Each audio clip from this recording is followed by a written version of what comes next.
Yes, welcome to No Ideas Original Podcast featuring Shannon, Mr. Rob, and Zane. What's up, y'all? How y'all doing? Good. What's good? Zane, you look mad happy. What you smiling Yeah, about? you over there cheesing, bro.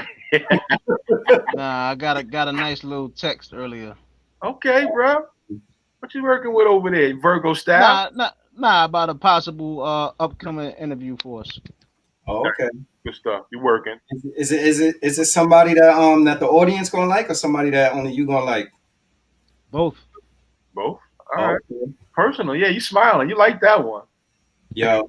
So we got a dope show for y'all tonight. We got Karan Goodman, Cue Ball. He's actually backstage now, so we're gonna bring him on in a few seconds. So, but I just want to check in with you guys. Like, how was your week so far, man? How's your week been? Go ahead, big brother Rob.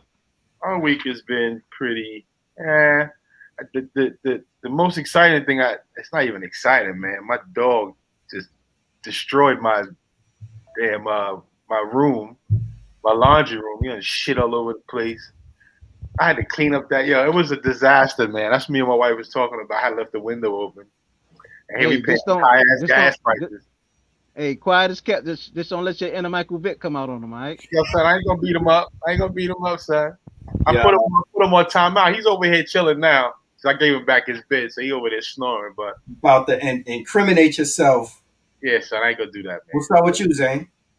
Nothing much, man. I stayed in the house like the past like 2 or 3 days or whatever. You know what I'm saying? Just too many people outside in these stores and stuff like that, man.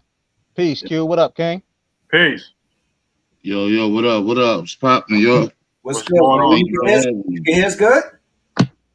Yeah, everything good, yup.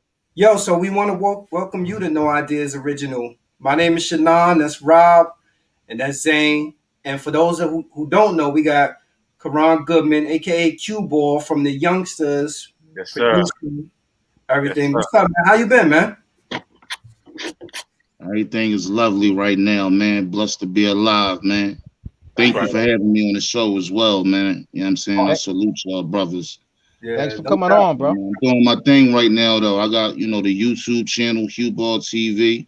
For Okay. everybody that don't know about that, type in Karan Gutman in the search engine, That's and then right. you'll see my page or my channel or whatever. Subscribe. That's right. Got the new album and all that about to drop. Okay, Glorious. Still doing the beats. You know what I'm saying? okay. Right. That's right. Good brother. A lot of Nice. Do your stuff thing, right man. now, man. A lot of stuff right now. Doing Yo, your numbers. let me say, yo, fit to me, Philly's contribution to hip hop is underrated. You know, you got No. you guys, the Youngsters, Cool C, Steady B, Three Times Dope. Tell us what it was like growing up in Philly and how'd you end up in the Youngsters? Man, my pops is Lawrence Gutman, LG the teacher. For those that don't know, that's the founder and CEO of Pop Art Records, legendary pop art that discovered and put out Roxanne Shante, Will Smith, Yes, sir. Craig G, Steady B, Cool C, Salt and Pepper when they name was Super Nature. You know what I mean? Three Times Dope, Mm-hmm. man, us, the Youngsters. But Marley Marl, he basically, put Queensbridge out there on the map to the world. You know what I mean? Shout out to QB, the legendary Queensbridge. You know what I mean? I'm not saying Queensbridge never would have shined, because Queensbridge is a mecca of talent, man. Like probably the most legendary neighborhood in the world. Mhm. But the facts is that the outlet was from Lawrence Gutman, a Philly dude. You know what I'm That's right. saying? Like a lot of the New York rappers was coming down the turnpike in the beginning to get signed. They was coming to Philly. Like Philly, we was basically like the first Atlanta. You know what I mean? Like Pop That's right. Art was basically like, the first Def Jam, really. You know what I mean? That's Before, right. Russell and them came, because people don't know in the beginning, Russell Simmons was just a manager. He had his company named Rush. You know what I'm saying? And then they started Def Jam with Rick Rubin, and then he pulled Leroy Cohen in, but that came down the line. But the first was Pop Art. That was like the first independent black record label that had a roster of just all legendary artists, man. Like That's right. from all different parts of the, everywhere. You know what I mean? But me growing up in that household, like I always had a studio in my basement. You know, my pops had all the beat machines and all the microphone, everything in my basement. So everybody would come to my house and record everything in my basement. Even when they had to practice for they shows, they did everything in my basement. So since I was like 1 or 2, I was literally right there. You know what I'm saying? Like seeing all of that beat machine right there, seeing my cousin Steady B come to the crib every day like clockwork, man. Steady B, free my cousin Steady B and Cool Yeah. C. You know what I mean? That's my blood, family, whatever. Yeah. But every day he came to my crib to work on a beat or a song every day. Like hip hop it's our life. Like that ain't nothing we just do to get a bag and some fame and to get lit like all these other dudes nowadays. Like we really Right, live it. You know what I mean? Like right, back right. then, That's right. That's I right. And couldn't it's see crazy. myself doing nothing else but hip hop. Even when I was in school, it was like a waste of time because I knew I was going to do nothing else but hip hop. You know what I'm saying? So I ain't even really want to go to school for real. You know what I mean? And it's crazy how God worked because I winded up, becoming a rapper, getting signed at the age of 12. You know what I mean? So Right.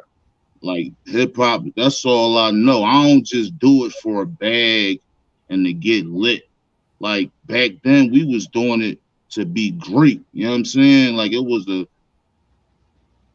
it's no different than in sports. You got certain sports players. They want to be the best. Basketball player. They want to have the championships, or a boxer. He want to be the champion. You know what I'm saying? He want to be the greatest boxer or Yeah. whatever it may be. Like Mhm. people just took hip hop and turned it into a quick hustle. And Hmm. that's not what's up, man. Like we was doing it to be great. We wanted to be the best rapper or the best producer or the best record company. You know what I'm saying? It wasn't just about getting money and flossing and having jewelry. You know what I mean? Dangling steaks in front of lions, posting all kind of flicks on your Instagram, Twitter, Right. or whatever you got, That's some showing corny. off all your fame and your money. Like Yeah, that's corny to me, man. That's not yeah. real. You know what The I mean? commercialization of the artists what killed it. Like when hip hop transitioned to be more commercial and it became about rap, then all the culture went out of it. People stopped doing it for the love, and like you said, they monetize it so much. Now it's like, yo, I don't want to. People like, yo, I want to just rap, or I just want to be in hip hop. They don't even have to have the skill or care about it or care about the craft. You have some people that's students of the game and they love it, and then you have other people that they just in it like, this is a quick way to get a check. Right. And that's like the main reason that I mean, besides the hate, because a lot of these dudes be haters in Philly. Besides the hate, I think, one of the main reasons why all these other rappers that's popping right now don't even know who he was or who he That's is crazy. because they don't live hip hop.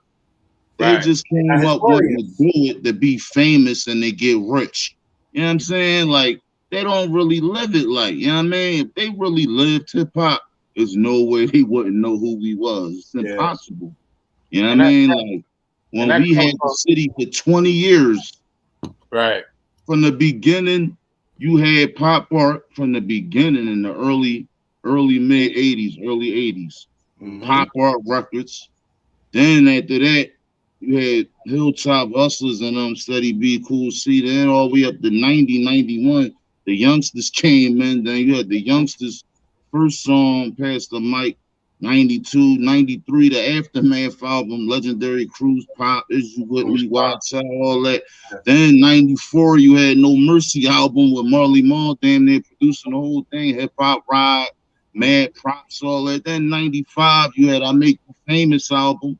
But I Make You Famous and Bloodshed and War with Mobb Deep when they was at their peak. When Shook One's first drop, we had the joint Bloodshed and War 95, going in the 96s. 97, 98, Quaran Goodman signed with the biggest niggas in the industry at the So dope. time. Trackmasters and Steve Stout.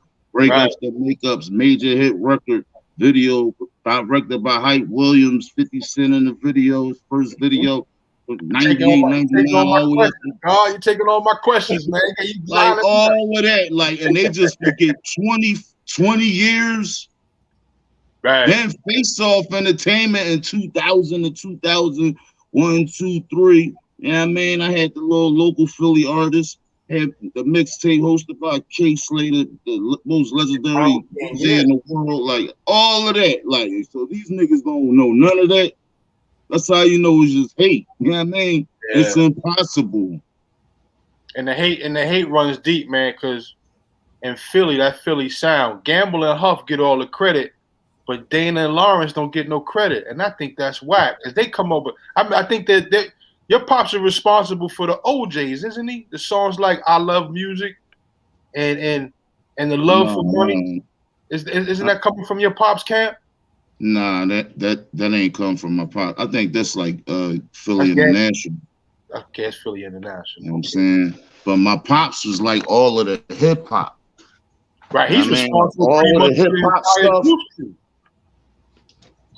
All of the hip hop stuff, that was Pop Rock Records. Okay. You know what I'm saying? Like Gamble and Huff basically was doing like the R&B, like around, you know, the early 80s. You know what I'm saying?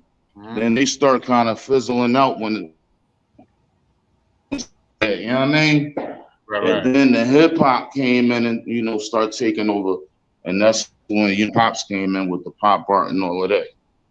But talk a little bit about when the Youngstas, you know, hit the platform, and y'all were able to work with legendary producers like Pete Rock and Primo, and that influence. Talk about how that influenced you to become a producer and how you eventually met up with Tone and Pope. Yeah, man. You know, we did the joint "Wake 'Em Up" with DJ Premier. He produced that on the Aftermath album. We worked with Marley Marl, all the joints he did, Hip Hop Ride, damn near the whole third album. Pete Rock, Is You With Me, Pass the Mic, The Beat Nuts, Wild Child. You know what I mean? Oh my God, I can't even think. Naughty by Nature, KG, Cruise Pop, and Handle This with Trutch. And then when the Youngstas was over, because we like kind of, you know, we did damn near everything you could do possibly to blow up, but it just for some reason it never happened. So Sylvia, shout out to Sylvia Rome. I mean, she felt like she did all she could possibly do, which she did. So she wound up letting us go. You know what I mean? So after we put the last album, I Make You Famous, out independently, we all like, you know, went our separate ways. That's when I started producing. And I wound up meeting Tone and Poke in Miami. Shout out to my nigga Charlie Mack. You know what I'm saying? I had bumped into Charlie Mack down Miami. And he, you know, he was on some, Philly, you know, you want to go over to Gloria Estefan studio with me later? Nas and, you know, the Firm over there and Dr. Dre, they working on the Firm album. I'm like, hell yeah. So I wound up getting with Charlie. We went over there to the studio. I met Dr. Dre, Tone and Pope, Stout. I seen Nas there. I already knew him. That's when we exchanged numbers and all that. And originally, I was trying to get with Dre. You know what I'm saying? But Dre was too hard to get in contact with. He never would hit me back. This one, when beepers and all that was out. You know what I mean? I would page him all the time. He never hollered back. I couldn't get in contact with him. So I wound up saying, fuck it. And I just, you know, hit up Tone and Pope. And then that, you know, led up to me signing with them as a producer. Tell me this, hey Q, fill in this blank for me, brother. You ready? You can hear me? Yeah, I hear you. Fill in this blank for me, brother. Money's growing like grass with the Massive Pill, you already know, man. My you know man. I mean? My man. Yeah. A lot of people don't know. That's me on the chorus of Gangstar Massive Pill. You know what I mean? Primo. Shout out to my nigga Primo. He sampled my line from Pass the Mic. You know what I mean? So, and people don't know this, but shout out to my fucking nigga Nas, my brother. When you go in Massive Pill record company in Manhattan. On the wall, it got money's growing like grass with the mass appeal. Underneath it Nice. said Quaran. You know what I mean? So It's you know official. what I mean? Shout out to Nas. He ain't even had to like give me my recognition like that. He got me on the wall at Mass Appeal Record Company, letting everybody know what inspired, you know what I mean, Mass Appeal, you know what I mean? But Yeah. and I was on LL Cool J chorus as well. I was on Funkadelic Relic chorus on the 14 Shots to the Dome album. That's me saying, bring in the funk, baby, bring it in, bring it. You know what I mean? So I got a couple hooks under my belt.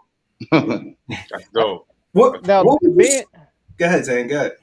being that you mentioned Nas, how did you which is like we like the brothers you speaking to right now, we huge Nas fans.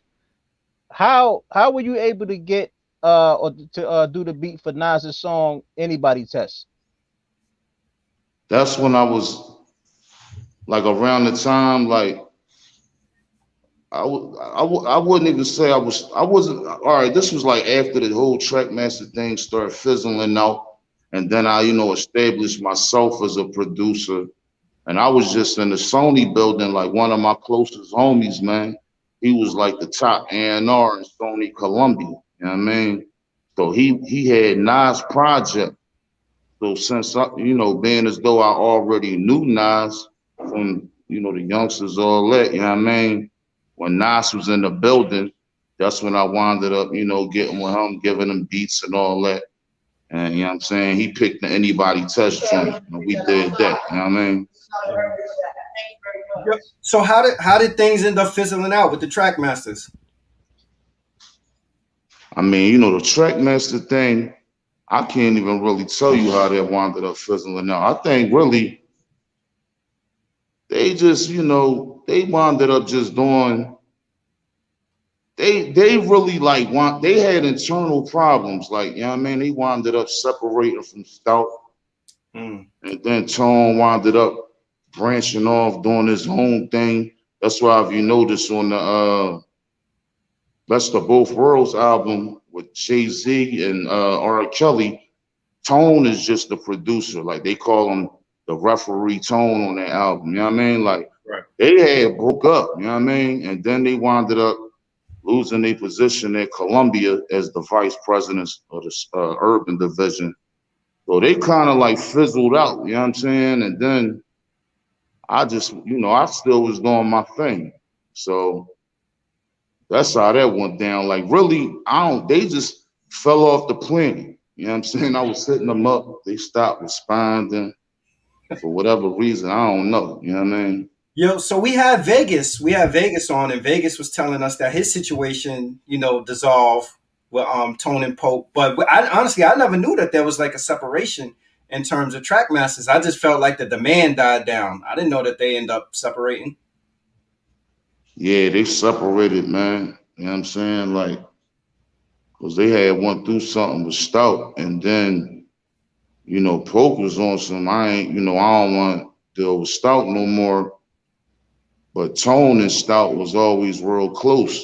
Mm-hmm. So, Tone, he wound up staying with Stout, and Pope just, he stepped off or whatever. And that's how the whole Trackmaster thing fizzled out. You know what I'm saying? Then, they lost their Then, like, see, all they artists, they never focused on their artists. They was too caught up in doing beats for all the superstars and Mm.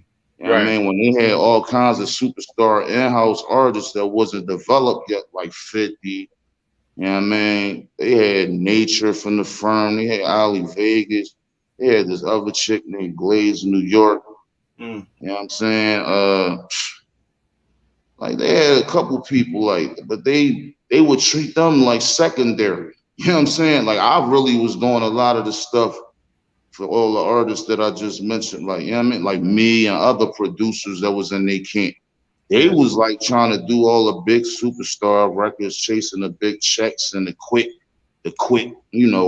Right. quick money, quick fame. You know what I'm saying? And then when 50 wound up, getting shot up and all that. I think I don't know. Irv probably blackballed them niggas. You know what I'm saying? Who knows? You know what I'm saying? Irv could have blackballed them being as though 50 was down with them. You know what I'm saying? Mm-hmm. That's right. That's right. I don't know. You know what I mean? What's the because I think you make a good point. Like I think that there are producers, they could produce a great record, but not every producer can actually develop talent if they got talent in house. Like how do you separate that as a producer? You know, like you have to have two separate ears. Do you have to have the ear for I could give a good beat to this person, but I also could take this person and actually make them into something. How does that work as a producer? I mean, honestly, man, I think it's something that you already gotta have. Like it gotta be a God given gift. You know what I'm saying? Like I don't think there's nothing that you can learn. Like you gotta like already have an ear, you know what I'm saying? Like you gotta be like a visionary, you know what I'm saying, to be able to like see in the future, like you know what I mean? Like and that's not nothing that can be taught. Like that's something that you gotta naturally have, you know what I'm saying? But a lot of the times when I would sell beats, people would pick the beats that I would least expect them to pick. Like the beats that I would be making for certain artists, they wound up picking another beat that I never would even think they would like. Like breakups to makeups, I would have never thought Meth would have rapped on that beat in a million years. Like I had appetite, hard, Wu Tangish type, Mm-hmm. hard joints and you know what I mean? He ain't even picked them, he picked that. So like really, man, everything just be falling together like they say, the stars is aligned. You know what I mean? Like, man, it's like weird, man, because in the music business it's like being on a crap table. When you roll them dice, man, all you can do is hope that you hit your number. But in all actuality, you don't know. You know what I'm saying? Like Mm-hmm. anything can happen. You know what I mean? Mm-hmm. That's real. That's real. Let me ask you this, bro. In today's climate, and you being a spiritual brother, how important it is for us brothers to have knowledge of self. That's very important, man. You know what I'm saying? Because see, like all our people is brainwashed with all kinds of garbage, man. They don't even be wanting to hear like topics like this because of them being psychologically brainwashed, man. Like we literally under psychological warfare. You know what I'm saying? Like, Right. so you gotta understand, it ain't no secret that we was being oppressed. You know what I mean? From the slavery days. Mm-hmm. Right. So you think they just stopped? Like they ain't stopped. They didn't stop. They just took it to a whole new level. Like, you know what I mean? Instead of them physically oppressing us, now it's mentally and psychologically. That's right. And they want us to not know who we are because when you don't know who you are, a person can make you Into do whatever you want. anything or make you think any type of way they want. That's And right. that's what they want in order for us to buy up all their products for their multi-billion-dollar companies and multi-$100 million companies. Like we nothing but like cattle to them. You know what I'm saying? Like we nothing. It's slavery was a business. You know what I'm saying? So that tells you right there, they look at our whole everything as a business. Mm-hmm. So psychologically now, that's why you got all these black people thinking they gotta buy all these chains and iced out watches and have all these fancy cars and man, because in all actuality, they're insecure. You know what I'm saying? So they feel like having those types of things validates them. You know what I'm saying? That's right. That Because in materialism. all actuality, subconsciously, they feel like they're not valuable for real unless they have those types of things. And you think that's a accident that we thinking like that? Like no, they like strategically, purposely designed all of that for us to, you know what I mean, to be like that. So it's important for us to know who we really are and love who we really are. You know what I'm saying? Like because every other culture, they love who they are. You know what I'm saying? The Chinese people got their little Chinatowns in every damn city. You know what I mean? Italians love who they are. You got, Mm-hmm. you know what I mean? The Irish, they love who they are. Latinos love who they are. Everybody else got self-love but us. Like, that's why it's so easy for us to kill one another, because we don't value ourselves. So, Fact. so it's like a life is has no value to a, you know what I mean, to another black person. That's Mhm. why it's so easy for them to just take one. Yeah. You know what I mean? So it's important that we have knowledge of self, man, because knowledge of self will prevent a lot of self-destruction and black on black crime. You know what I mean? Yeah. It's a If fact. we all like valued ourselves and knew who we really was, we wouldn't be killing each other or going around trying to slander each other, destroy each other. Because slander is major too. Like that's a thing that's never like really spoken on also, Mhm. because slander is major in the music business. You know what I mean? That's what they call blackballing, in other words. You And got it, certain individuals, if they don't personally like you, they'll slander you to Yeah, shut son. you down. yeah. You know what I mean? That cancer culture bullshit that everyone's on too, canceling niggas because you don't like nobody or some shit. Yeah, man, and that's corny, man. You know what I'm saying? Like, don't nobody else be doing all that type stuff but us. Now, it happened with every other race, don't get me wrong, but not as much as our race. Like, we do it all the time. You know what I'm saying? Over every little stupid thing. You Mhm. know what I mean? Like, that, like, you know what I mean? It's important that we value ourselves. You know what I mean? That's a fact. That's it. Hey, Q, let me know, or let the listeners know, what's the biggest misconception about Philly rappers? And number two, do you ever think there'll be a major tour collectively with the OGs, or such as your OGs or your pops, or anybody that has a lot of pull out in Philly to get an actual Philly rapper tour together? That'll be You said major. tour. All right. Damn, what was the first question again? I'm sorry. Oh, nah. The first question is, what's the biggest misconception about Oh, the Philly biggest rappers? misconception of Philly rappers is that Philly rappers is just spitters. That's the biggest misconception, man. And I'm gonna tell y'all something that nobody else speak on. Also, Philly rappers believe that, because Philly niggas don't know who they are. That's why we don't value ourselves, and we always trying to run to another camp that's already popping and lit and trying to sign with them for validation, feeling like we need that to get on and get popping, running the Maybach Music or Cash Money or Rockefeller or Rough Riders and so on.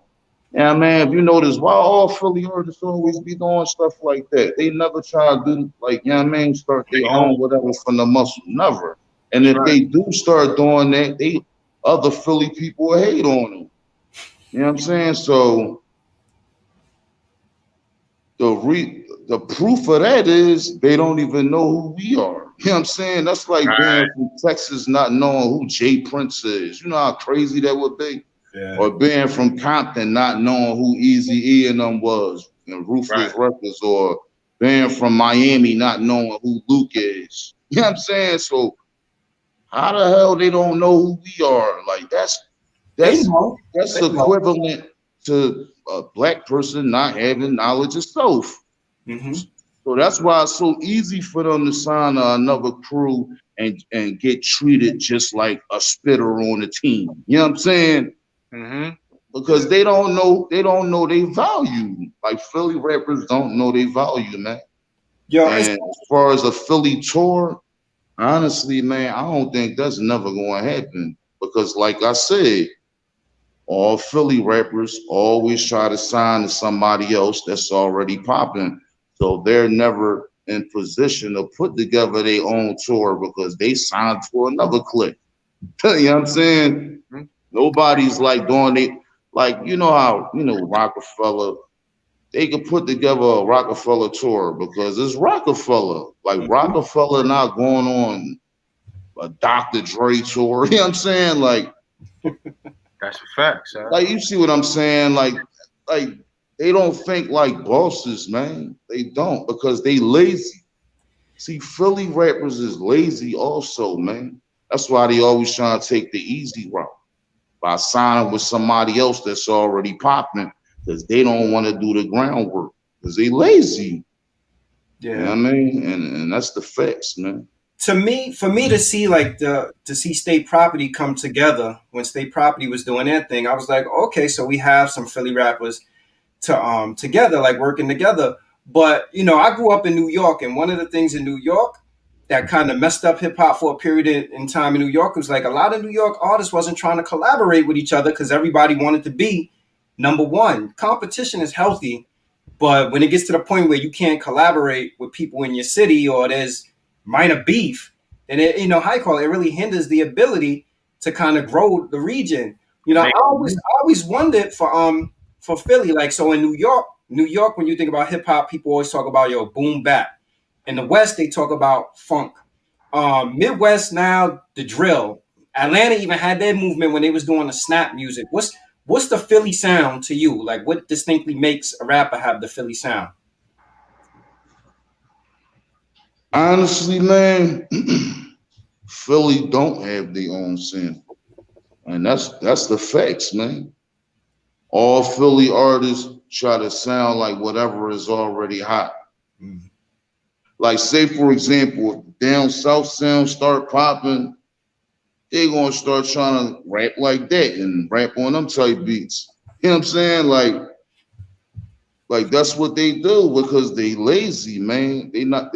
And another thing, another reason why it's like that is because Philly rappers really don't live hip hop, man. They don't live it, so they just looking at it like a hustle. Damn, how can I get a bag real fast? Damn, such and such and them, that song popping right now. Damn, I need a joint sound like that. You know what I mean? Yeah. Instead of them like really like living it, doing it from from the heart, like you know what I mean, a passion of theirs. You know what I mean? Like it being art, like an art form. It ain't art to them, man. It's a business and a hustle. So let me ask you this. Would you consider the Roots that sound? Now the Roots got their own sound, but but shout out to my man Black Thought, yo. You know what I mean?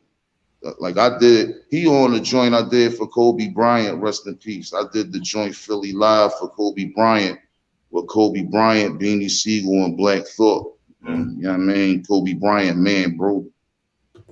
But you know, Black Thought, that's I got love for Black Thought, but Black Thought, you can hear a little bit of New York influence and his whole, style. Like, you know what I mean? Like you could hear it like back when they first came out, you could hear a little New York influence in there. Yeah. And there's nothing wrong with that. Because you're gonna sound like somebody because that's how it is when you doing something. All you know how to see when you doing something, you only know how to do something from seeing somebody else do it. You know what I mean? Like if you want to play basketball, you only know how to play basketball from seeing Michael Jordan and them play basketball or whoever. Same thing with boxing or baseball, anything else. So you're gonna have a little influence somewhere in there a lot of times, but for everybody to have it like, nah, man, like now it's like it ain't supposed to be like that. Like at this point, we should have our own sound by now, man, as though it's 30-something years later. You know what I'm saying? Like in the South, they used to rap like East Coast dudes and stuff like that in the beginning, like certain rappers in the South. But as time went on, they developed their own natural, true sound. You know what I'm saying? They not still doing that. You know what I mean? So at this point, man, it ain't no reason why Philly don't got their own sound. And you see New York now has gotten to the point where New York will jack another region. You got people in New York doing the drill music, and when the South was on fire. People in New York was doing music that sounded like South rappers also.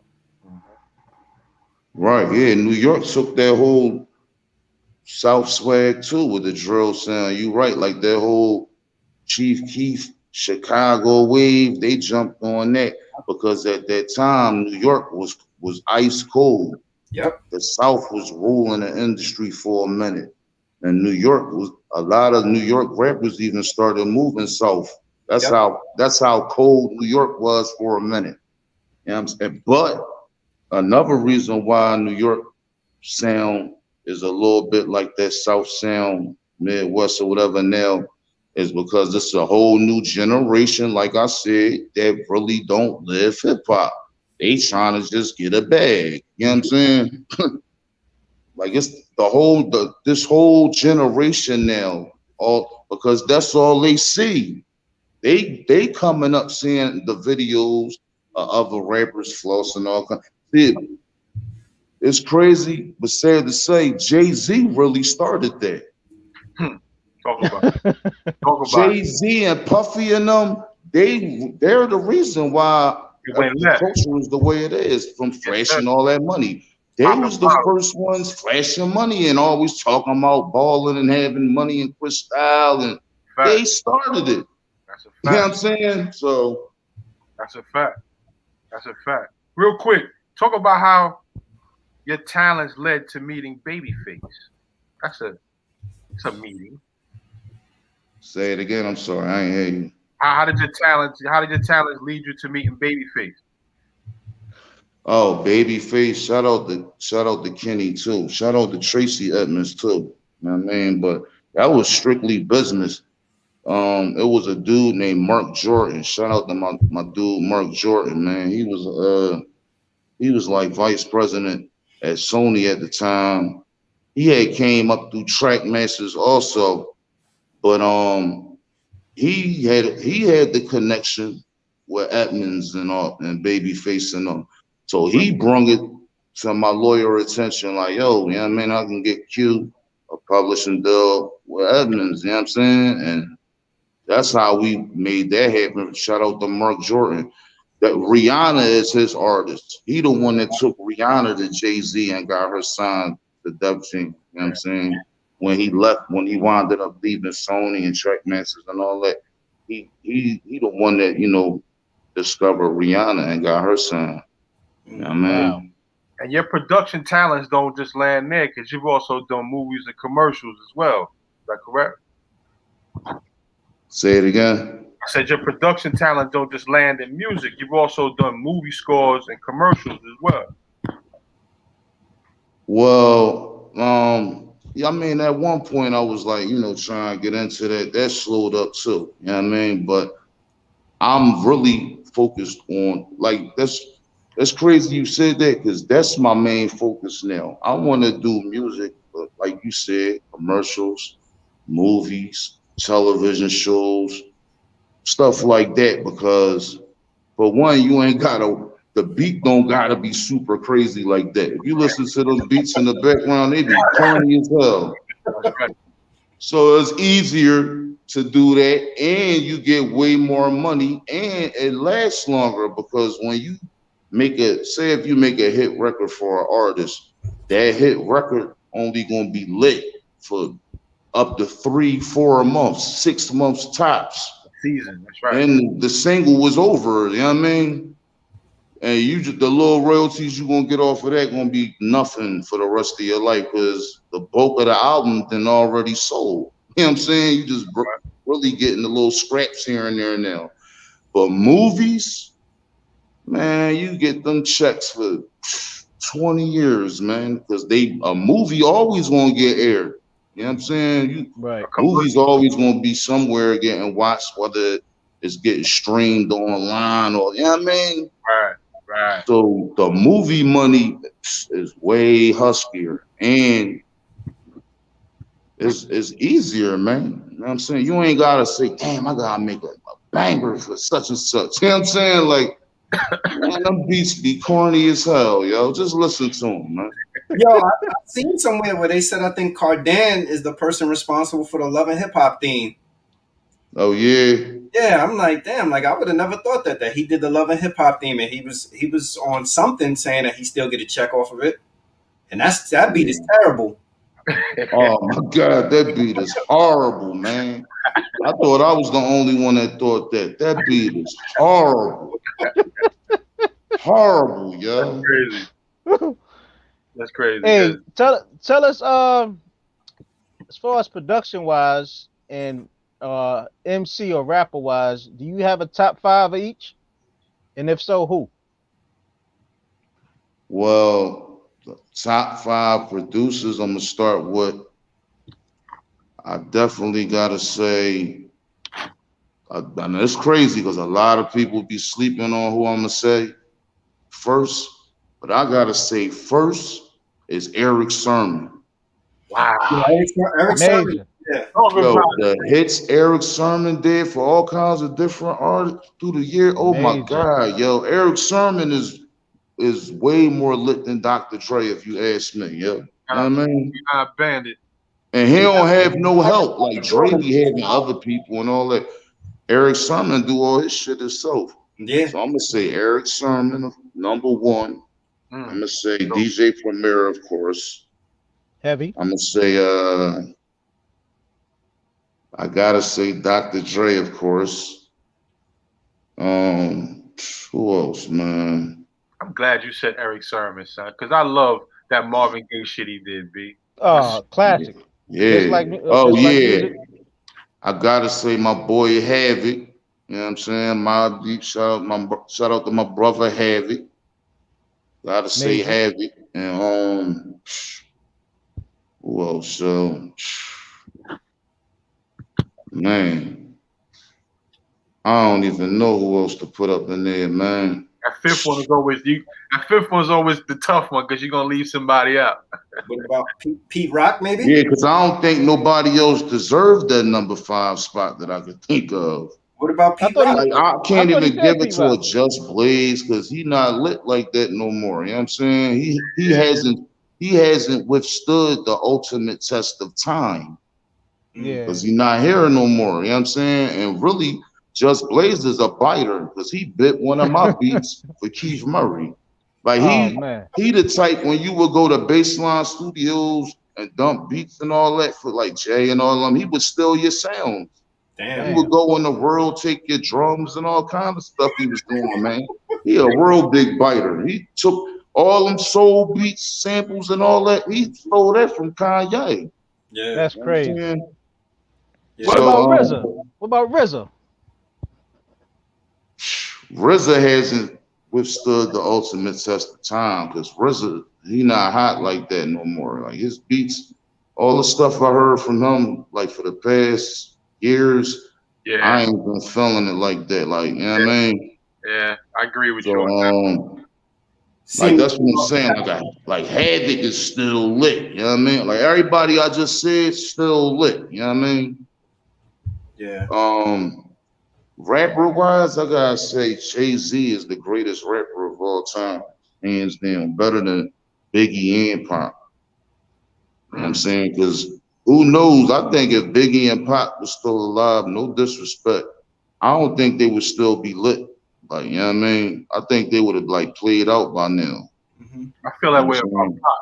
I feel that way about Pac. I don't think Pac's rhyming skills wouldn't have last the test of time, but the amount of lyricism and lyricists that are out there now, Yeah. like I couldn't. Now listening to Black Thought, I can't listen to Pac. Keep it real, son. I can't. Yeah, Black Thought, Jay Electronica, J. Cole. And the consciousness that they come with, listening to that and going back to Pac, I can't do that. But did you ever think Pac was? I never thought Pac was a great lyricist. And I'll probably get flack for it. People probably be pissed. Nah, me either. I never even listened to Tupac. Like, I don't understand what's so like great about him till this day. You know what I'm saying? I always thought Pac was just a great entertainer. He was a good combination to make music for the ladies, make conscious music, make dear mama, Brenda had a baby, stuff like that. But ultimately, I was never really a big Pac fan. Nah, I'm not gonna lie. The man made he made good music. He had good albums. Like I think the All Eyes on Me album was good. I like the Me Against the World album. But in terms of like lyricism, lyricism, I was never blown away. I never felt that he was a great lyricist. Yeah, me either. I think Pop was a better storyteller. Yeah. Like when he did songs like Brenda's Got a Baby or Keep Your Head Up and stuff like that, I think that was like his strong points. You know, Dear Mama and stuff like that. I think that was his strong points. But I'm gonna say Jay-Z, of course, the greatest rapper of all time, hands down, no debate. I'm gonna throw Biggie in there, number two. I gotta throw Prodigy in there, man. You know what I'm saying? I think Prodigy underrated too. Rated too. Yes, sir. Yes, sir. Prodigy, man, you know what I mean? It was a time where Prodigy held down New York when Nas was kind of like going down. Prodigy held. I'm gonna tell Hell you, yeah, because Nas was like cold at one point. Yeah. Like the whole takeover ether, that's what got Nas lit again. yeah, He was over, like, you know what I'm saying? But You went to Nas, I think Nas is overrated. I don't even think Nas is really like all like the Nas sound just like a Cool G rap to me. Cool G Rap, Rakim, they always compared him to. Nas, and I could tell you a story. Mhm. Nas got his whole everything from Cool G rap. Me and Nas was in the hotel room with Cool G rap freestyling and everything in San Francisco, like when I first met Nas. You know what I mean? Like Cool G rap birthed Nas' whole style. Like if you really listen to Nas, he sound like a baby Cool G rap, like in the beginning and all that. So I'm gonna say Jay-Z, Biggie. I'm gonna say Prodigy. I think Sony is the greatest marketing company in the world, yo. Just think about all the artists that Sony had that they made superstars. Like Beyonce is overrated to me, or the Michael Jacksons, or you know what I'm saying, the Nas's, or like Nas is overrated, man. I don't even. Nas is dope. Don't get me wrong. He hot, of course, but I don't think he like how everybody be making him seem. Like, oh my God, he's a prophet. Da da da da. I don't think he. You know what I mean? Okay. But would you rather Nas or AZ? You said AZ? Like if AZ and Nas spit their best material straight off the block, not doing a song, but like straight up spitting, battling. Who you think went out of Nas and AZ? Oh, Nas, of course, man. Nas, of course. I think, I did the John What's Your Day About on AZ 9 Lives out. You know what I'm saying? Right. I did that beat, you know what I'm saying? But I think AZ flow a little stale now. Dated, like, right? You don't really know. Like his flow, he don't ride the beat like how he did in the beginning like that no more, if you ask me. You know what I'm saying? Yeah. But I did the joint me and Nas Bring It to Your Heart is Slick Rick and Nas too on the Art of Storytelling album, Slick Rick last album. I did that joint too. The only song Slick Rick and Nas ever did together. You know what I'm saying? I did that joint. But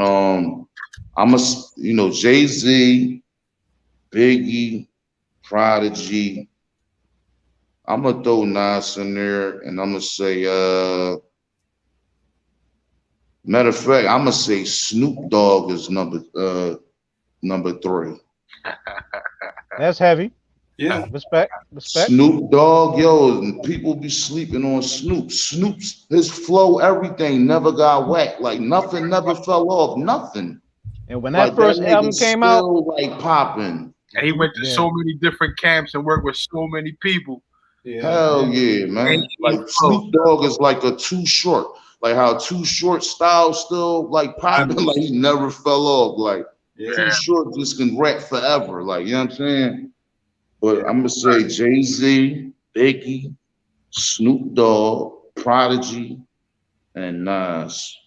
Yeah, it's funny you say Prodigy because, to me, Prodigy. It was a point where I was like, Prodigy, when he had the joint on, remember LL, Illuminati, Want My Mind, Soul, and My Body. Prodigy, I was like, yo, Prodigy might be the best dude in rap, but I think Prodigy got sidetracked with his beef with Jay-Z, and then he just started. It just came off the rails from a rest in peace to P. I got P up there also. We had the Heatmakers on, and I asked Arsonist, I was like, yo, give me an underrated producer, and he said Buck Wild. So for you, who would be your underrated producer? Would you say Eric Sermon, or is there somebody else you think that don't get the props that they really should get? Yeah, I'll definitely say Eric Sermon is definitely underrated. I think Eric Sermon is the greatest producer of all time, hip hop wise. Wow. Then DJ Premier afterwards. You know what I'm saying? But like a DJ Premier beat that never play out ever. You know what I'm saying? Signature too, you can hear it. You can hear it a mile away, like that's a Premier beat right there. Yeah, like his sound will last forever. Like his beats is better now, actually. You know what I'm saying? Mm-hmm. But what is it about Eric Sermon that makes you say that he's the greatest hip hop producer of all time? Man, that nigga, man, is just a beast, man. Like, just his whole his air is just amazing. Like his whole sound is just like funky. Like it's like a funky-ish hip hop type. But then again, he got raw hip hop joints too, like the DOS Effects, They Want Effects, and all them bangers like that. Yo, he's just super versatile, yo. You know why Banger was big. Underrated producer people don't talk much about? DJ Scratch. DJ Scratch definitely hot. DJ Scratch made a lot of Busta Rhymes hits. Yeah, I like saying. Yeah, man, but they not popping like that now though, so I can't really get them that because they not really lit like that now. Like, you know what I'm saying? Oh man, who's an underrated producer? Let me see, man. What about Jay Dilla? Oh, I mean, Jay Dilla not underrated though. Everybody know who Jay Dilla underrated. No. I'm saying because there's a lot of people that like rap, and from time to time I'll be in different debates with people, and they won't even mention Jay Dilla. And they don't need to be in a debate. They don't right. Debate. Jay Dilla is Jay Dilla. It's like Jay Dilla, man. That whole Tribe Called Quest swag came from Jay Dilla. Yeah. You know what I'm saying? Man, like Kanye even fell off. Like, you know what I mean? Kanye not like how he used to be no more. Big time. Kanye's early work I liked a lot. I thought Kanye used to be really dope, but I think Kanye kind of fell into like the trap of having like other people around him and people bringing him stuff and him stripping down the beat and trying to do other things. I think what I like about Kanye is the same thing I dislike about him. I think he's a risk taker, but sometimes the risk he take, the shit be so far left that you be like, nah, this is garbage. Like I've heard Kanye do some straight trash. His last couple of efforts, I'm like, none of this sounds good. It's terrible. I tell you what, but being that Kanye's finalizing his divorce with Kim Kardashian, he ain't gonna have nothing but to have time to make that shit still sound trash. Like that Yeezus album to me, I never heard it yet. I listened to it so many times because people was like, yo, sonically you get it if you listen to it. I'm like, it's just not. It's not good. Never heard it. Not it. Yeah, I wasn't feeling the Yeezus album. I think his best work, of course, was his first 3 albums. Probably so. But honestly, though, you know what? It's crazy. But honestly, I think Kanye is still great. I think he just lost focus. Yeah. Like with Kim Kardashian, and it just seemed like he got a whole bunch of distractions around him, like that just threw his whole focus, everything off. Like, you know what I mean? Right. Like he got Kim Kardashian around him. You could tell they probably be arguing and beefing all the time. You know what I'm saying? Like, and I know that firsthand. Like when you with a certain type of female, that's just, oh my just no good. Like, you know what I mean? That'll throw your whole life off. You know what I'm I thought you saying? were gonna say something. I thought you were gonna say something else. You said just no good. Just clean it up. Oh shit! But I think like if Kanye got back in his bag, man, I think Kanye can like really like, you know what I mean, Mm-hmm. be super duper hot again. Got to be hungry though, man. Focus. He got to be hungry. Mm-hmm. You know, he got to be. Yeah, man. What about Buck? What do you think about Buck Wild? I think Buck Wild is dope too. You know what I mean? That Black Rob Woe beat was crazy. Crazy, yeah. Yeah. You know what I'm saying? Didn't Buck Wild do? Did Buck Wild do? I got a story to tell. Biggie's I got a story. Yeah. Yeah. Shout out Buck Wild to did do that Craze. joint, Biggie Still a joint. good camp. That digging in the craze camp, they come up with a lot of heat, man. Yeah. Yeah. Buck Wild did do that joint. Yeah. And I got a story to tell. That was a sample at first, and Puff and them played it over. What? Get out of here. So that whole dun, dun, dun, dun, dun, dun, that was played over. Like the original version was a sample that Buck Wild like sampled or whatever. I heard the original version sound way better. Dang. I'm gonna tell you who I think is overrated as a producer. Just my opinion. Eminem. Word. Eminem is dope. I feel like Eminem is overrated as a producer, though. I think Eminem is overrated, period. You know what I'm saying? Like I never had an Eminem album ever in my life. Like I never even thought it like, damn, Eminem new joint dropping. I gotta check that joint out. Never like I never was like an Eminem fan. Mhm. I like him as a person. Like as a person, I like Eminem. Mhm. But like, you know, as far as his music and stuff, I think Interscope is a hell of a marketing company. You know what I'm saying? Because yo, man, them companies, man, them huge companies are masters at deception, man. Right. They And make it's all money. witchcraft, actually. Yeah. That's what they masters at. Everything they do is magic. Talk They about it. can make you think however they want you to think by constantly putting something out there. See, this is their trick, right? If you ever want to get hot, I'm going to tell you the trick. This is the trick. This is how you get hot, right? You get everybody that's somebody, everybody that's hot or got whatever going on, and you just have them co-sign you. So Mhm. now the general public will feel like, damn, am I the one out the loop that don't know what's popping? You know what I'm saying? They're gonna feel like they like not up on it. Yeah. So say if like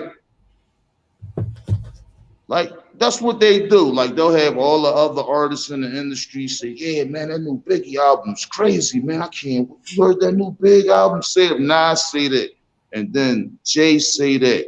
Then you know what I'm saying? Clive Davis. Quincy Jones might say it. Then Dre might say it. You know what I'm saying? Or then LeBron James might say it. Now everybody's going to just automatically think it's hot. It could be trash. You know what I'm saying? But you psyched everybody out. Because nobody want to be on the outside looking in. Right. You know- Now everybody got psyched out. So they just painted the whole picture right there. You know what I'm saying? That's what them companies is masters at doing. You know what I'm saying?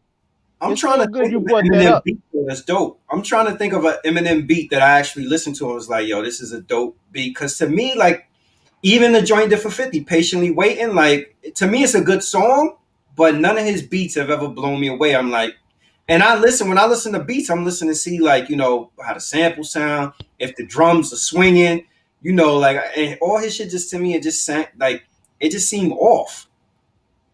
And actually, Yeah, like patiently waiting is like a real basic beat. It's just It's terrible. 50s lyrics held it up.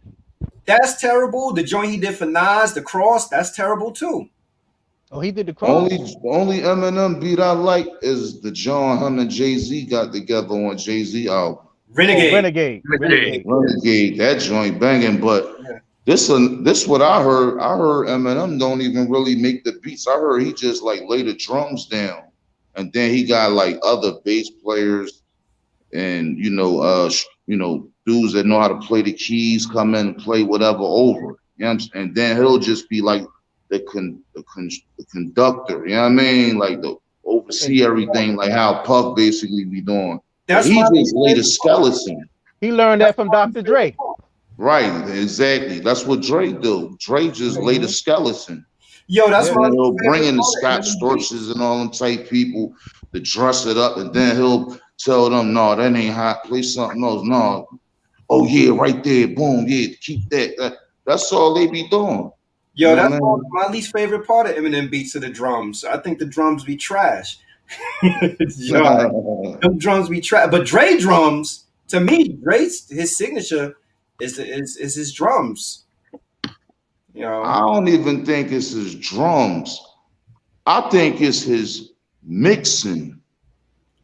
that's Like true. It's the hell out of the see, record. Dre is an engineer for real. So he know how to really mix like a sound. He can mix Out there. his mix on songs be like crazy because it be like crystal clear. Everything be mixed perfectly. You know what I'm saying? Like for example, I'm gonna prove to you that the secret, the Dre recipe is his mixes. When the Chronic 2001 album first come on, what do you hear? Mm. The same sound. You ever go in a movie theater when they play like that sound to show you that is a surround sound? Oh yeah, yeah,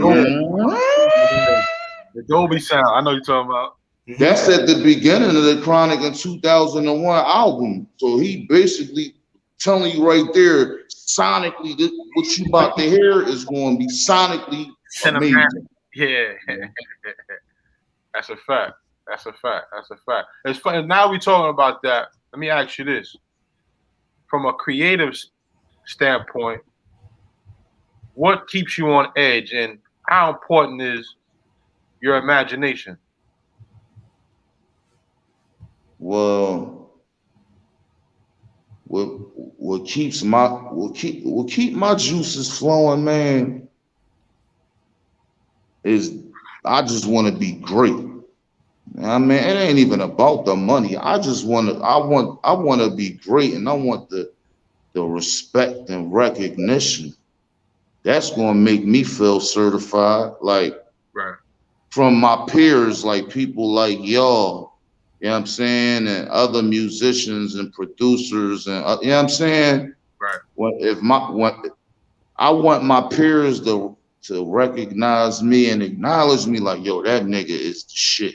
You know what I'm saying? Right. That's really what keeps me like, man, wanting to keep doing this shit. You know what I mean? Because like you said, hip hop is real competitive. And a lot of these dudes, man, I'm better than all these dudes, yo. Wait till you hear this new album I'm out the trap, yo. Mm. That's what's up. Yo, with all that talent in Philly, have you ever had a chance to work with like the Meek or Cassidy or even Gilly or Freeway, PD, any of them? I mean, I did the John Why Must Style on the First State Property album with Beanie Siegel. You know what I'm saying? And I did the joint Philly Live for Kobe Bryant, rest in peace. You know, Beans racked first on that joint. We did that in the Hit Factory. That session was crazy too. You know what I mean? Jay-Z came through, Jermaine Dupri was there. Mm. The fucking owner of the Hit Factory daughter had came through personally for Kobe. 50 came through that session too, but he like came in and walked right out. I think he was mad he couldn't get on that song. But it was a Philly joint, you know what I mean? Like Kobe just wanted a Philly song. That's why it's called Philly Live. But That's dope. till this day, I be thinking 50 probably like be feeling some type of way towards me because of that. Like, man, that nigga ain't even put me on that joint. It wasn't even my call though, you know what I mean? But yeah, I worked with Beans before, you know what I mean? You know what I'm saying? Who else did I do stuff in Philly for? I mean, you know, Black Thought on Philly Live too. I can't believe I forgot that. Beanie Siegel and Black Thought on the Kobe Bryant Philly Live joint I did. So You know, I did that joint for Black Thought Beans. I did Why Must I State Property for Beans. You know what I'm saying? And I was doing stuff for Ram Squad too. You know what I'm saying? When they was lit. Yeah. Yo, you know Cassidy is producing now too. Have you heard any Cassidy beats? No, I ain't hearing none of Cassidy beats. I heard that too though. Yeah. It's he's better as a rapper than a producer. let's say like he's Walk me through breakup to makeup. How did that beat start? So what was you doing? Where were you at when you made that beat? Because when they did that verses and Meth came on and D'Angelo, I said, this Classic. fucking beat is still kicking, yo. Me and my wife was in the fucking house dancing to that shit. Son. Yo, son, what went into you doing that beat if you can remember? Yo, man, I made that beat in my mom and dad basement in West Philly, yeah. Like on a regular MPC 60, not even like the 2000 or the 3000, like the old joint, like the original like MPC 60. Nice. I made that joint with no keyboard, nothing, just the MPC 60, the 2 version. You know what I mean? I was 19 when I made that beat. Like when I just made it, like, you know what I'm saying? Like when I heard, you know, that shit just came. Like, it just happened. You know what I'm saying? Right. Them juices flowing, bro. Like when I be making beats, I'll get on a beat machine. The first thing that I'll think about, like if I'm making a sampling beat, I gotta find a hot loop. And if I find a hot loop, then I dress it up with the drums and the percussions and, you know, the bass line or whatever underneath for 808s. You know what I mean? Whatever, you know what I mean? But if I'm making a beat with no samples, the first thing I focus on is, you know, the tempo and what type of drum sound I'm gonna come with, whether it be one of them, you know, down south bouncy type drum joints or whatever, or regular boom bap hip hop joint drums. Right. And then once I, you know, make that, that's the skeleton right there. Once I do, it's crazy because it's like I don't even want to use this word, yo, but it's like I be like possessed. Like, you know what I mean? It just started coming. Like I was like, damn, I hear this sound on here, boom. Damn, I hear this should be in here too. Like, you know what I mean? It just naturally be coming, man. So I actually saw the music video again today. And that song brought back a lot of memories, man. Good time.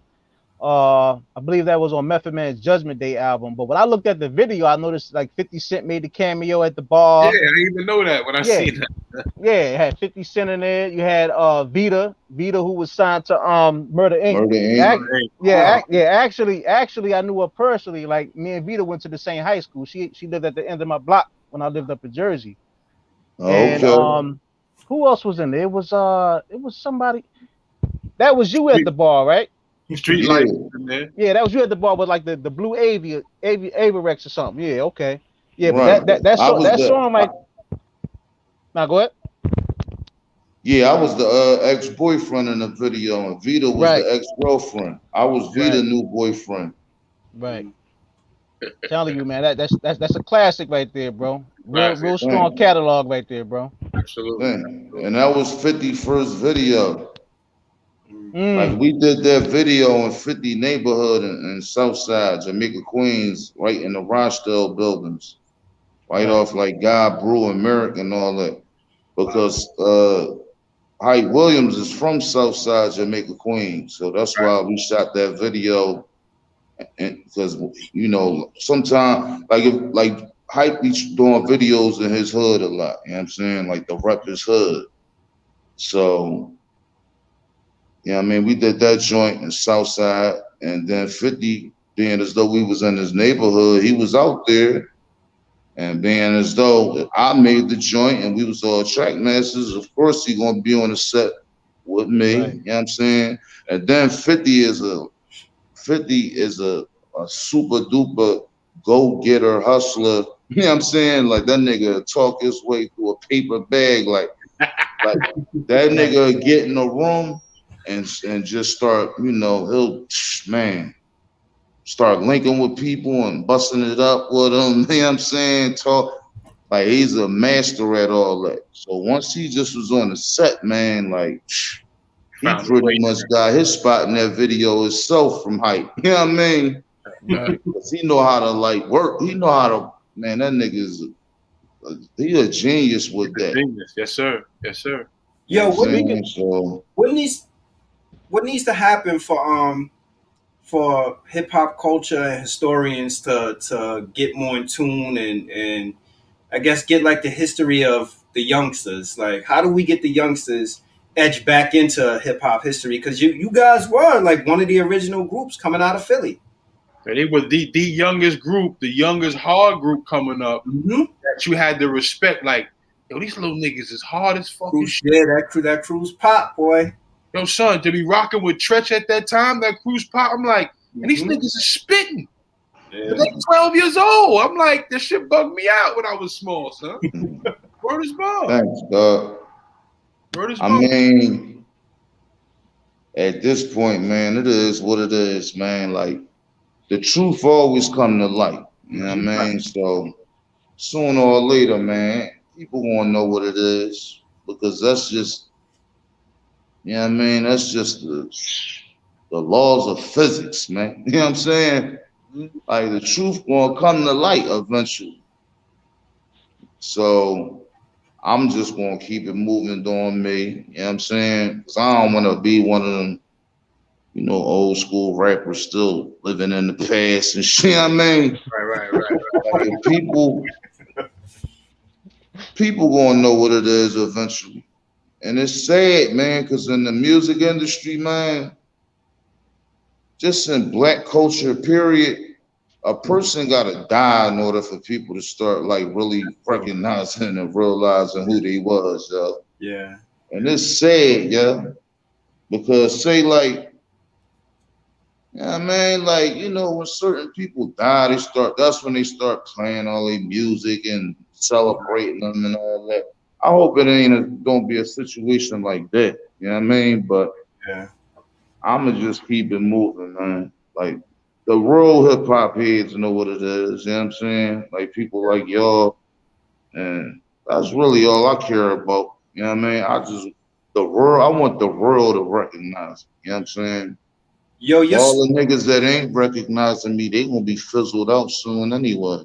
Your story though is like definitely worth documenting. I mean, like for your dad with Pop Art and that history, like Pop Art basically helped launch the Juice Crew, and then the whole Juice Crew, you and your brother, and to work on the first album with your father, and all, like yo, it's so much history and a story there to tell.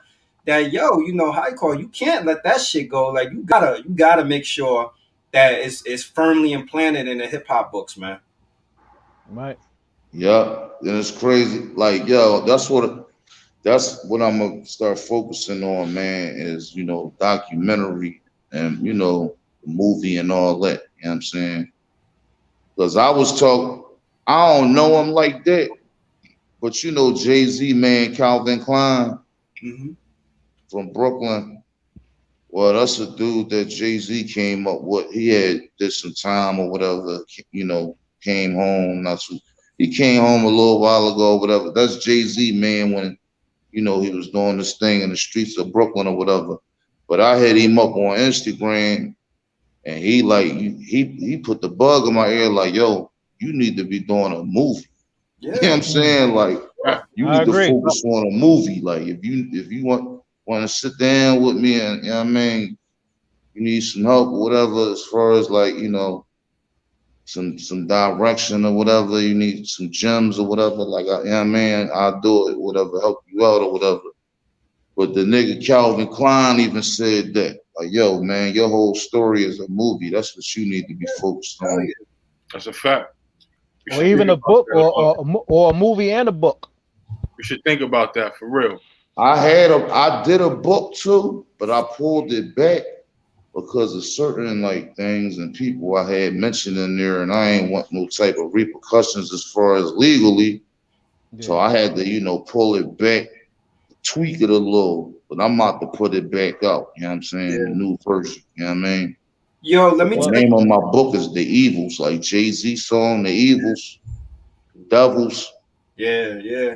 Let me tell you the shit with the books though. Like we were scheduled to interview homegirl from Total, and she wrote a book. I mean, if you could call it that, it's more like a pamphlet. It should probably like 50 pages or whatever it is, and all it is a bunch of innuendos and her talking around stories about stuff. I don't know if it was for legal reasons or not, but if she would actually inserted those names and elaborated, she would have probably had 500 pages and had great stories. So, like, yo, don't let the legal aspect scare you out of telling your story, because if you got great stories, great stories sell. That's what Hollywood is based on. Great stories. Right. And I see what Q saying though. Q talking about as far as people getting lawyers and defamation of character or whatever, that type of stuff going on. yeah, that type of That stuff. shit ain't defamation of character if it's true. Right, but right. No. But we live in a society where people will sue you for any damn They're thing, bro. litigious, of course. Yeah. Yeah. That's a fact. But yo, how you call? You can't sue people for defaming your character if they say if the shit is the truth. Pretty much. Yeah, man. That's the book thing is a real tricky thing, man, because you see what happened with Prodigy. You know what I mean? Yeah. It was a good book. It's sad how his whole legacy. Well, I'm not gonna say his legacy, but the core of who he was, as far as Queensbridge and all of that, and everybody turned against him at the end after he put that book out. To the point they even threw paint on his mural on Queensbridge. Yeah. I'm gonna tell you this though. Like I seen Prodigy. So maybe people in the industry turned against him, but I seen Prodigy in Harlem at a book signing, and he was out there just by himself, chilling, building with like all the people that embraced him, because it was people that just appreciated, like, yo, these are all the real stories and all the shit that he put in there. I remember that I think Nori called the radio station after his book came out, and Nori was like, yo, yeah, the stuff he's saying in the book about me is true. He was like, yeah, I wasn't really trying to fight niggas, I was a shooter or whatever it was, and Nori was just putting it out there. I think him and Havoc may have had a rift for a few minutes over it or whatever, but towards the end of Prodigy life, it seemed like everybody that was pissed off about the book began to embrace him again and understood, like, yo, it was just him telling a story of what it is. So yeah, you do run the risk of getting some backlash or people trying to ostracize you for it. But yo, the people outside of the cats in the industry actually appreciate it and they'll embrace you for it, because it's like you lifting up that curtain, you pulling back the curtain, you taking the velvet rope and removing the velvet rope and giving people an actual sneak peek into what the inner workings of all this shit really is. All people see is the smoke and mirrors and smoke screen about what people want to portray the image of being. But the reality of it is like, yo, this shit is a dirty business. A lot of people get robbed, cheated. They don't get the credit that they deserve. And there are people that are in positions that we look at every day and we celebrate, and you like, yo, that's really not their music. They didn't produce that. They didn't write that. That's not their book. Somebody else did it. And those people never get the credit because they feel compelled to, like, yo, let me just stay silent about it. And Just Blaze is stealing shit. I said it. You know what's funny though? Hey, fellas, you know what's funny about that? About what Just Blaze? Because Just Blaze had the nerve to have something on YouTube talking about how Diddy be taking credit for other people's stuff. Search it up on YouTube one day. I'm like, damn. He said, who? Yeah.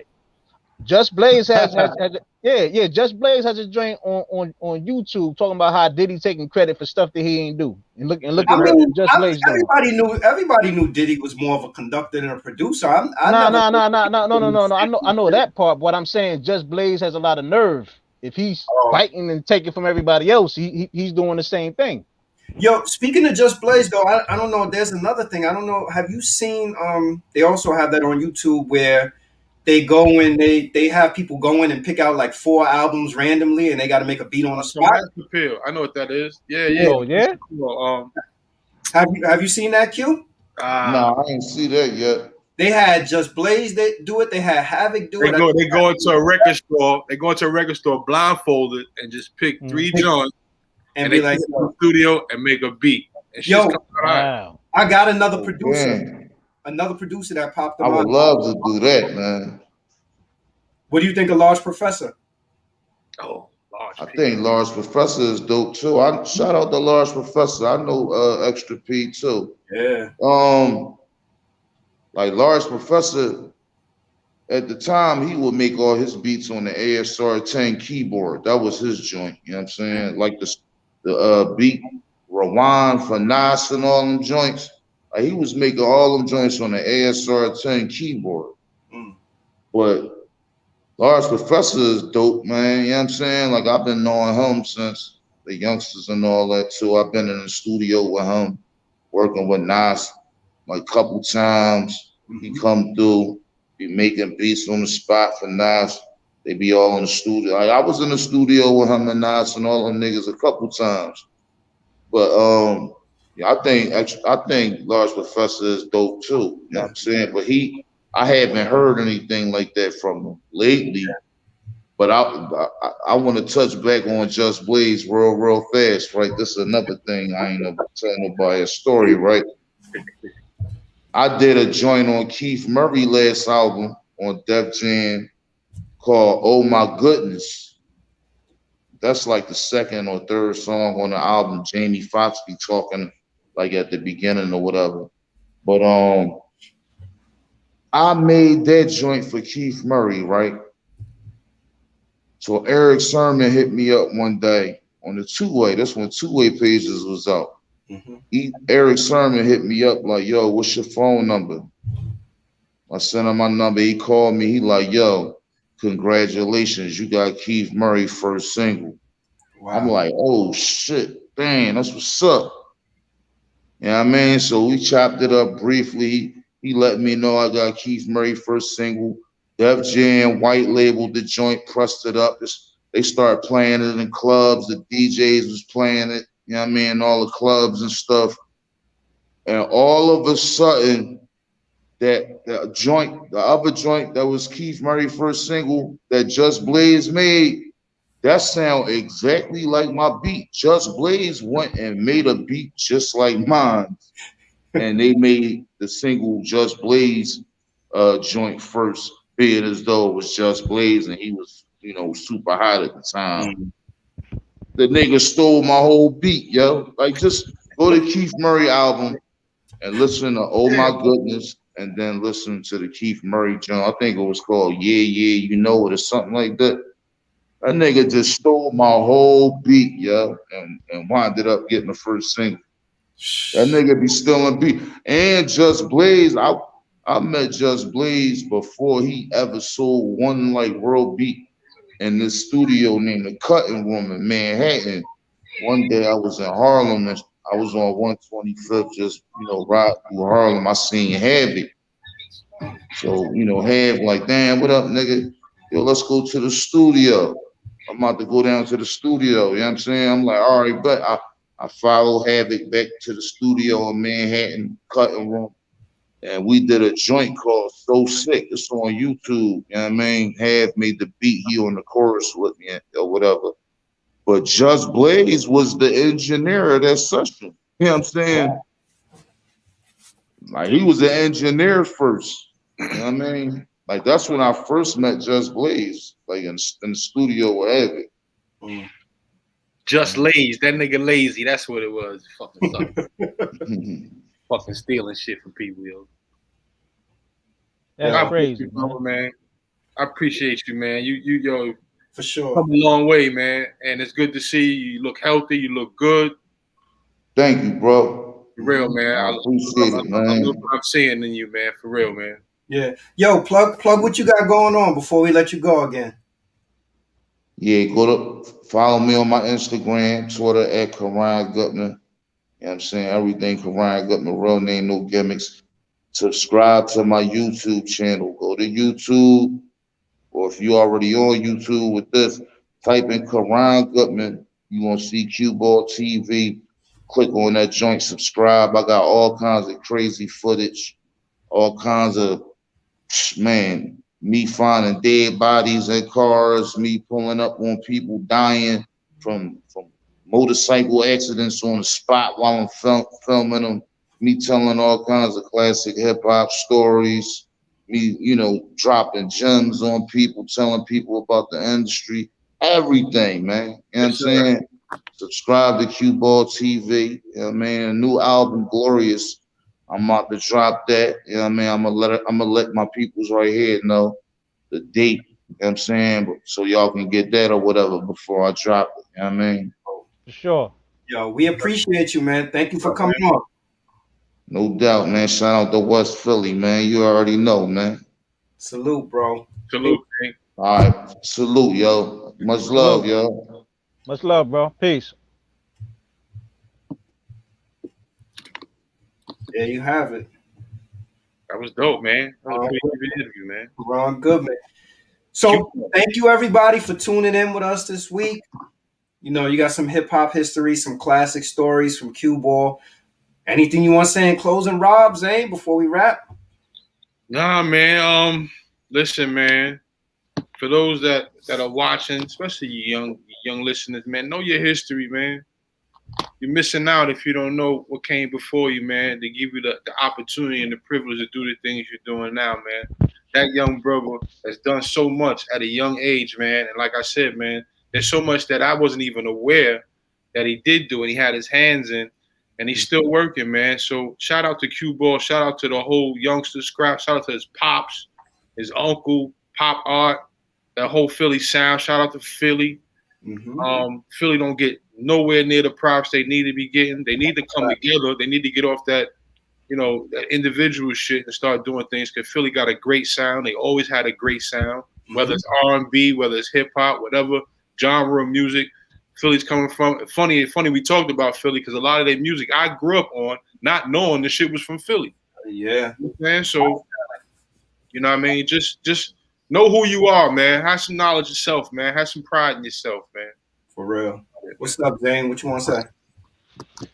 Shout out to all the listeners, the new viewers, the viewers that been with us since day one and midterm, and we got more content coming, better content, and shout out to all the people that we had last year, and we're gonna still build from there. Let's keep going.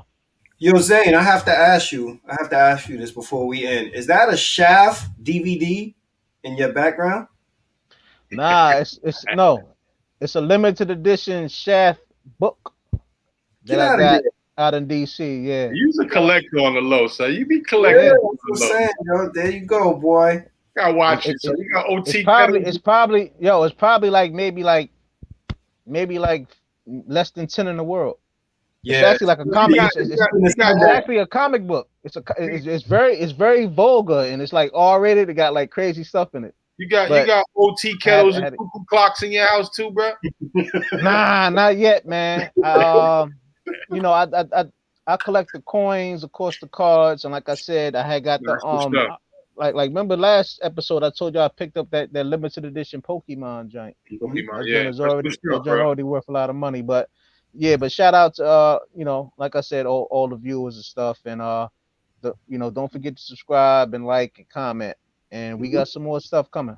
Stay tuned. Like, comment, subscribe. More great content on the way. I don't have the limited edition Shaft book. Maybe I need to holler at Zane and see if I could get a copy. But thank you everybody for tuning in this evening. Peace, y'all. Peace, y'all. Peace.